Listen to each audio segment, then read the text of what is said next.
Hello my friends, Chris here from Cards.n.Colors. This is an awkward position, I have to admit, but it was the only way that I would have enough light to film this video. And what you're about to see in this video is my tarot year 2021 decks that I've purchased, decks that I enjoyed, decks, well, there are two exceptions, two oracle decks, but, well, there are indie decks, there are historical decks, there are mass market decks, and yeah, just a little review of my year 2021 in tarot. So, what do we have here? So beside me here we have the different decks that I purchased. Let's start with two decks that I wanted to get for a very long time, many years. And these are the Tarot of the Sevenfold Mystery and the Alchemical Tarot by Mr. Robert M. Place. Robert Place sells his deck, or decks I have to say, through his own homepage, which is okay, of course, but shipping to Germany, to mainland Europe is very expensive. It's about $35 or around about 35 euros, and that's also the price for the deck. So, well, I always loved these two decks, and I watched a lot of walkthroughs on YouTube and whatnot, and looking at pictures of these beautiful decks. And then I saw a video from the Hermit's Cave, two videos, that the Sevenfold Mystery and that the Alchemical are both getting new editions with this beautiful boxes which slide open like this, and it's textured. It's some sort of, I don't know what exactly, linen or cotton, I don't know, but it's very beautiful, and with gilded cards. Well, I'm not really a big fan of gilded decks. I don't know why, but it's this beautiful matte gold. And yes, so I wanted to get both decks for a long time, as I mentioned before, and when I heard or saw on the Hermit Cave's channel that they are now coming in this beautiful boxes, sliding, crafted, almost handmade looking boxes, I wanted them even more, of course. And then I stumbled upon an internet site from the Netherlands, and they import indie decks from around the globe. And as the Netherlands are very near to Germany, and even I'm living in the western part of Germany, which is even closer to the Netherlands, don't know, maybe reaching the border is about a trip of an hour by car. So the shipping costs were very okay now, and they had both of these beautiful decks, the 5th edition and the 2nd edition of Robert M. Place's Tarot. Comes with a booklet here, and though it may seem like a little white book and quite minor in its way, it's packed with information, as we are used to. And this is the Sevenfold Mystery here. The cardstock is just wonderful, velvety, buttery in a way, but not stiff. I really like it. And the illustrations go like this. The money tree here, upside down. Yes, I really used this deck. I used it for a tarot challenge on Instagram. drawing a card each day for a complete month, and I really enjoyed doing so with this lovely, lovely deck. Yeah, it's gorgeous. Let me see. And yeah, it features Neoplatonism, philosophy, the different cardinal and theological virtues and stuff like that. Very, very beautiful. So there you have it. The Alchemical Tarot. I think most people have seen this deck before, somewhere, sometime, someplace. Beautiful Ace of Cups. And the lovely World card I'm going to show you now. So this deck, who would have guessed, features alchemical symbolism. The Star card here. Yes, it's a lovely deck. Also a lovely deck. The Great Hierophant here with dark and light, red and white combined. And the kings in this deck are animals. Here the King of Coins is a lion. Yes, also a very, very beautiful deck. I have to say I prefer the Sevenfold Mystery just because, well, art-wise, on the other hand, the Alchemical feels more esoteric, more mystical, more mysterious in a way, and I like that too. The Alchemical Tarot 5th edition. And little advertisement here. There is a 6th edition of the Alchemical Tarot coming out soon, or already it came out, I don't know for sure. And it's the blue edition, and as you can see here, the backs in this 5th edition, the quintessential edition, are all quite sepia-toned beige, like old paper from an old book, which I like. But in the 6th and new edition, all the backs are blue, or most of the backs are blue, like having a blue sky in the background. So, Robert M. Place, love, love, love, love. Then, what do we have? We have the Terra Volatile Tarot with a lovely note. When I received this package, there was a lovely note. I think it's mirrored. I'm not sure. Is it mirrored now that I'm filming this? And will it be mirrored when you watch this? I'm not sure, but it says, "Thank you for buying our absurdities." I like that. And yeah, it's from Credo Quia Absurdum, I think, Latin. And yeah, there is a 3rd edition now, and I think a 4th edition in the making, and also a very, very interesting expansion deck, which I would like to get. But they are having some problems with the manufacturer and the printing process and so on. Yeah, so when you get this deck, the backs here, quite nice linen cardstock. Not sure if the camera really picks this up, but it's this slightly textured linen cardstock, resembling a bit like the Pagan Otherworlds Tarot. And with this deck here, you get many different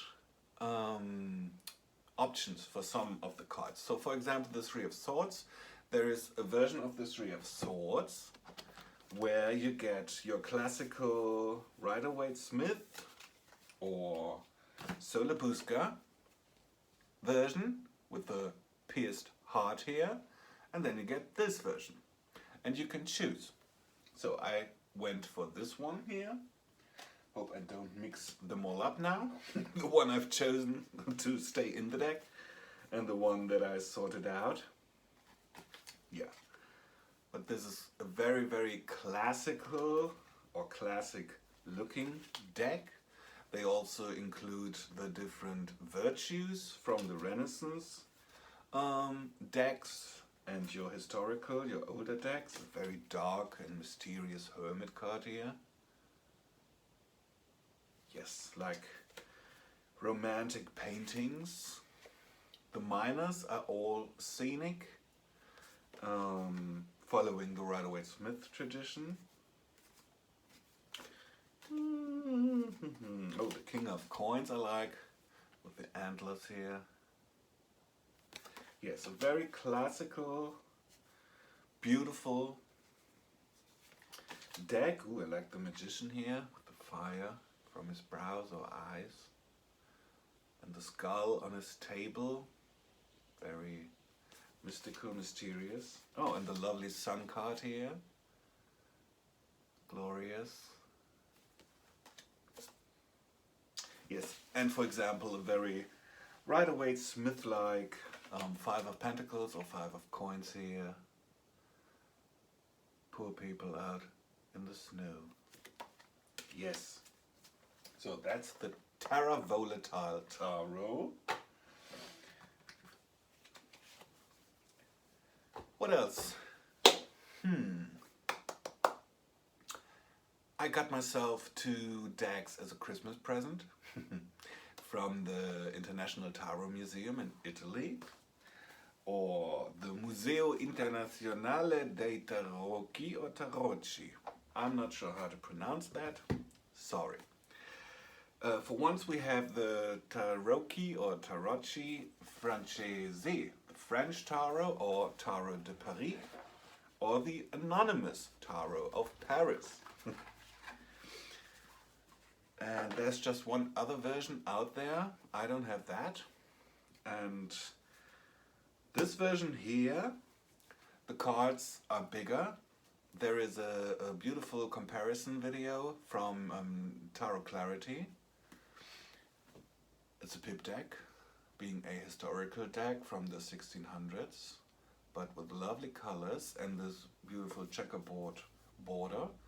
The cardstock is very interesting, very thick paper, like with some of the Il Meneghello editions. So handle with care, no coating, no protection or whatever, but being just thick paper and having this aged look, they really feel like being from another time. They really do. You feel like beautiful Ace of Swords here with a unicorn. You really feel like holding history in your hands. Five of Cups, all different cups here. Yeah, it's a very fascinating deck because there are some, well, strange depictions in the majors, or ways of depicting the majors that we are not used to from, say, Visconti decks or Marseille decks or other historical decks. For example, the High Priestess here, La Papessa, is holding a key, a silver colored key or a silvery key, maybe connecting her to the moon, the Luna, or female mysteries. And then, see if we can find him. The Hierophant or the Pope has a golden key, linking him maybe to solar energy, the sun, masculine, Three of Swords. Let's see. Oh, for example, I also did an Instagram post where I wrote about all the peculiarities of this deck. For example, here the Chariot, so not a frontal view of the Chariot, and as you can see here, the Chariot is drawn by 2, well, geese or swans maybe. So maybe this here is supposed to be Apollo. We don't know, in his solar chariot. There isn't any historical written documents about this deck. Not even the person who made this deck is clear, as far as I know. Temperance, for example, here, with fire and water. So controlling a fire instead of watering down wine. like we normally are used to see. So what else do we have? So all the aces feature animals like we saw before. The Ace of Wands. It had a unicorn, and then there are other creatures for each of the aces. Quite interesting too. And all the coins are so delicately illustrated here. Very mystical, almost like seals or sigils from a Solomonic grimoire. They are not, but in my mind, they are. Nine of Cups. Oh, yes, for example here, the Fire card or the Tower card is showing the mouth of hell here, a beast and people getting sucked into the fire of hell. Whoops. Oh yes, and the Sun card and the Moon. Sun and Moon. Before we move on to another deck. So the Sun card here shows a lady. So not two children and not a boy riding a horse. A lady. And then there's a monkey with a hand mirror. And we can see the monkey with the hand mirror on the Minchiari decks. I have no clue what this monkey represents, but it's featured here, interestingly, because the Minchiari decks are totally Italian in origin, and this is a deck from France, from Paris. And then the Moon card here, also very interesting. We see a minstrel, a little bit a distorted minstrel here, and the moon above. And he's playing a, I don't know, harp or lute. And there's a lady here in the window. And we get a very similar image in the Swiss 1JJ Tarot. In the very classic 1JJ Swiss Tarot on the moon card. There's also like a Romeo and Juliet scene, a balcony scene there. Interesting. Because this being from the 1600s, and I guess the 1JJ Swiss is from the late 19th century, pardon, so about 300 years, and I'm not aware of other moon cards depicting such a balcony scene, such a romantic scene. There are Flemish decks where there is a lady on the moon card with a spindle and whatnot, or sometimes astronomers, but not a love scene. So very interesting, very fairy tale like, and I also like, I have to say, this coloration, the muted earthy colors here, this maroon and vermilion and the mustard, and yes, I like it. I like it very much. So if you want to get this deck here, this special edition, it's a numbered edition, 300 copies out there. I'm not sure which one I got. There's a little paper inside of here telling me which number I got, and with a wax seal here. All very Il Meneghello feeling, though it's not from Il Meneghello, it's from the Tarot Museum as mentioned before. And well, it's more of a pricey deck, I have to say. If you are used to $20 mass market decks, well, but it was Christmas. It was Christmas. So, moving on with the next deck from this beautiful museum. This is the Tarocchi Fine della Torre in Bologna. Again from the 1600s or 17th century. Comes in a tuckbox. But okay. And then first have a look at this beautiful bags. These are the original bags with Cupid or Eros, and then a heart here hanging like a ripe fruit from a tree. Lovely. Lovely. Again, we have this thick paper, a bit more flimsy I have to say, but that's maybe because the cards are longer. So again, no coating, no protection whatsoever, handle with care. And I'm a riffle shuffler, but I'm very, very, very carefully riffle shuffling this. So this is a very plain pip deck in a way. So not special arrangements or any floral stuff like you get with the Visconti or the Marseille, just coins, for example. Beautiful coins, but just coins. Or swords. But then again, the aces are very beautifully illustrated. Like this ace of coins here. We get a dog chasing a hare. Like a hunting scene here. And the pip card, for example, the Page of Wands. Quite a phallic wand, I have to say. And very interesting coloration. This peachy salmon corally pink, we see that quite a lot.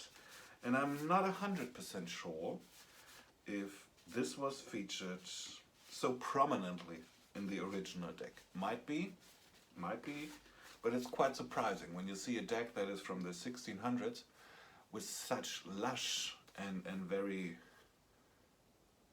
extraordinary coloration. Here's Hermes as the World, and then your Strength card, a lady with a column, missing the lion.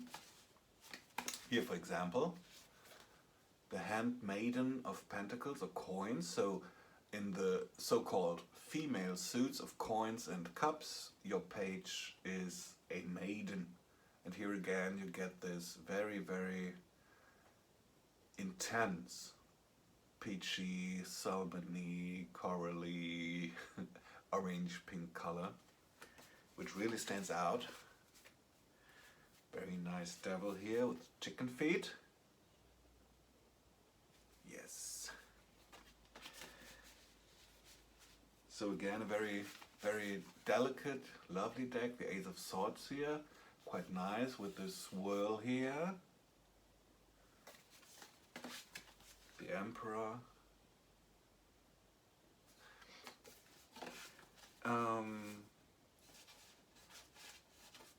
The face cards and the trumps, they feature some very childlike, innocent looking faces, and the very thick papery cardstock together with the childlike faces really reminds me of the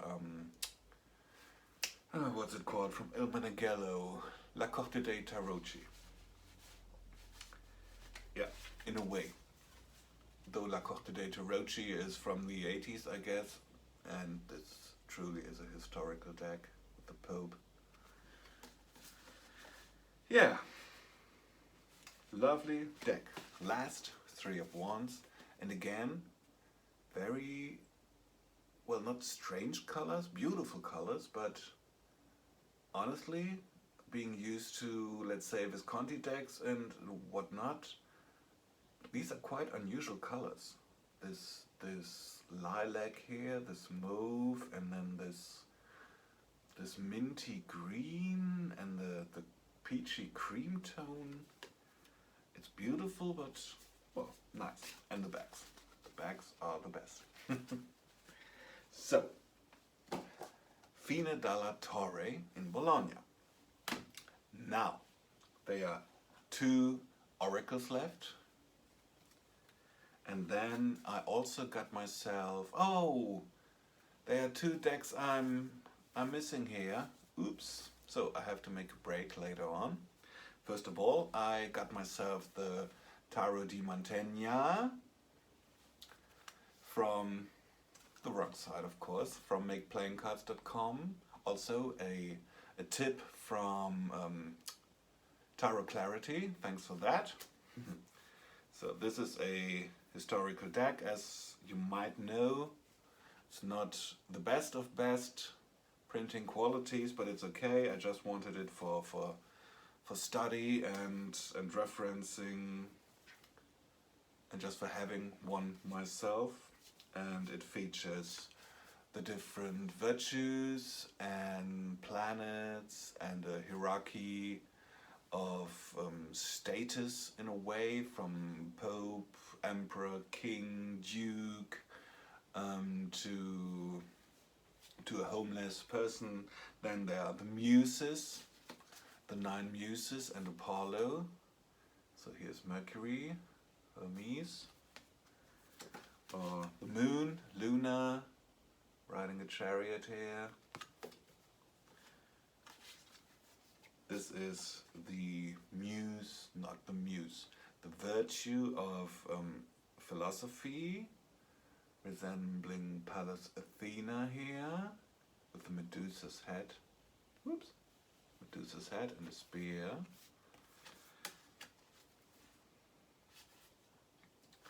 The Pope.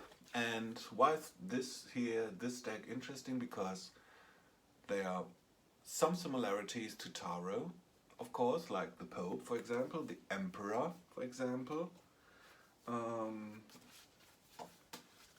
And very interesting, for example, this here, the Servant, quite resembles the Page of Cups, even with the veil going on here that we later see in the Tarot de Marseille. So I wonder if there's a connection. I don't know. Here's Apollo with his swans that we maybe saw before in the Tarot of Paris. Quite fascinating, isn't it? How everything is connected in the world of Tarot in a way, and linked and influencing each other. It's quite fascinating. So here we have strength again with a column like we saw before in the Fina della Torre, but also the lion we're used to.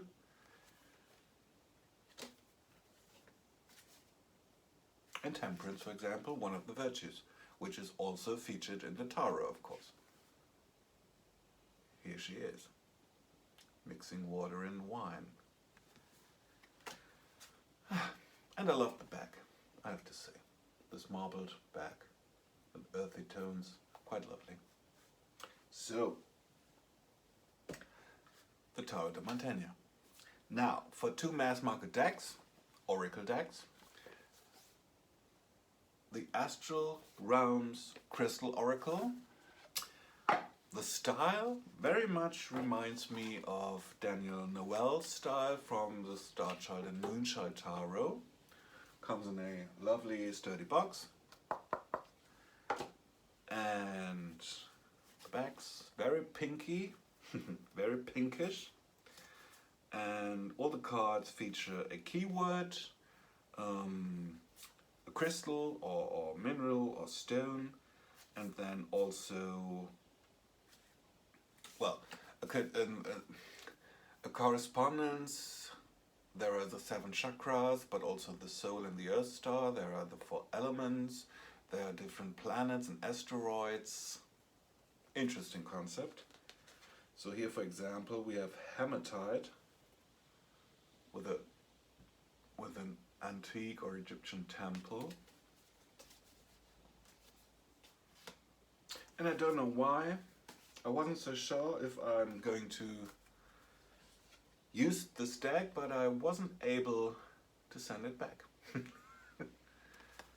Something told me, nope, keep this deck. So I did. For example, here, very beautiful apophyllite, and then Jupiter, so you really get the planets worked into the digital collage here, but it's tastefully done. Not the biggest fan of collage art, but it's tastefully done. And I got this card a lot. It's connected to the soul star, so the 8th chakra above the crown chakra, above the head, and it's pink amethyst. And to be honest, I have a lot of crystals and gemstones and minerals, but I had never heard of pink amethyst before. Fascinating. Or here, black tourmaline, connected to Pluto. And what I find interesting is when working with this oracle and you just draw 1 card maybe, you can rely on your knowledge about the different minerals or crystals. You can use the keyword, or you can use your astrological or whatnot esoteric knowledge of the planets, the chakras. So for example here, the keyword is regeneration, but being connected to Pluto, it's also connected, in my understanding, to transformation, deep transformation. So, as always, it depends on the question and the situation. Here we get Citron with clarity, connected to the sun. And then last but not least, Ammonite, trust is the keyword, and it's the asteroid Paleth. Quite beautiful. So that's the Astral Realms Crystal Oracle by, and this is a mass market deck, Rockpool Publishing, and then Dark Moon Crystals, they are on Instagram too, and Prism and Fleur Design Studio, which are also on Instagram. Then we have the Starcodes Astro Oracle by Heather Roan Robbins and gorgeous artwork by Lucas Lua de Souza. I hope I didn't butcher that name. If I did, sorry. Very geometrical, and there is a complete walkthrough on my channel where I go into more detail about this deck. So this deck features all the different parts of astrology, like signs of the zodiac, Cancer, asteroids series, the houses, second house, house of money, but also the ascendant, for example, the rising sign, or aspects like a conjunction. Very cleverly illustrated with here the geese flying together. They are conjunct. Paleth Athena, again, not as a muse, but an asteroid this time. Gemini, oh, with lovely bees. Jupiter, for example, abundance, and also keywords. And what I did with this deck, quite successfully, Sagittarius, the Archer, is just one card draws, and then Virgo, and then, well, using my astrological knowledge and also the keyword, but then also looking at an astrology app. Where is this planet right now in my personal chart? Does this planet transit any of my houses, my ascendant or whatnot? Of course it transcends. It transits, not transcends. It transits one of my houses because it has to be in one of my houses, my natal houses. But where is it right now? Or if you get a zodiac sign card, what planets are right now there, and do they underline the message? Do they give a special nuance to the message? And I had some very, very interesting readings and insights using this method. So using the cards, me personally just drawing one card as a direct answer maybe, or inspiration, but then looking at the stars themselves, looking with the help of an astrology app or an astrology site like Astro.com, where are the planets or the signs and whatnot mentioned through the cards, through the card, singular, right now, and how are they affecting my personal chart, my personal constitution in a way. And is there another hint, an extra or bonus information waiting for me, or yeah. That's how I am mostly using this deck. And it's also quite nice as a roundup. So if you did a tarot reading, like the Celtic cross or whatnot, and then just drawing, maybe there is a specific question or something isn't very clear, I draw one card from this Astro Oracle to clarify things or to go deeper, but in an insightful way, not a wishy-washy, making it all, I don't know, way. So, the two decks I'm missing now are from Dark Sinevere, and, well, as the video is also 35 minutes long, I think maybe it's not a coincidence that I left them, because I'm not really using them, I have to say. One is the deck with nature photography. Great idea, beautifully done, and there's a very quick walkthrough or flip through here on my channel. Black and white photography, and yeah, it's nicely done, but honestly I don't really use this deck. And then there's another deck, quite new to me at least. I also did a very quick flip through, a 1 or 2 minute long flip through here on YouTube, so check that out if you're interested. Featuring beautiful Art Nouveau art, but then mixed with occult symbolism. It's a pip deck, but quite fascinating, and yeah, but honestly, I used it once, but we'll see. Time will tell. So, there you have my, well, how many decks did I show you? 1, 2, 3, 4, 5, 6, 7, 8. My top 8 of 2021. I'm not sure, well, the two decks I mentioned I missed, so there were 10. Maybe there's another deck I'm not aware of anymore from January or February. I don't know. How would I rank this? Would I rank this? If I had to rank this, I would say Tarot of the Sevenfold Mystery is one of my favorites. Everything, the whole package, this beautiful box and the cardstock and the illustrations and the colors and everything. So Tarot of the Sevenfold Mystery. Tarot de Paris, Tarot of Paris. Right now, I love this deck. It feels so magical, so mysterious, so historical. Yes. And these cards are great too. Modern, but, well, it's a different style. It's a different style.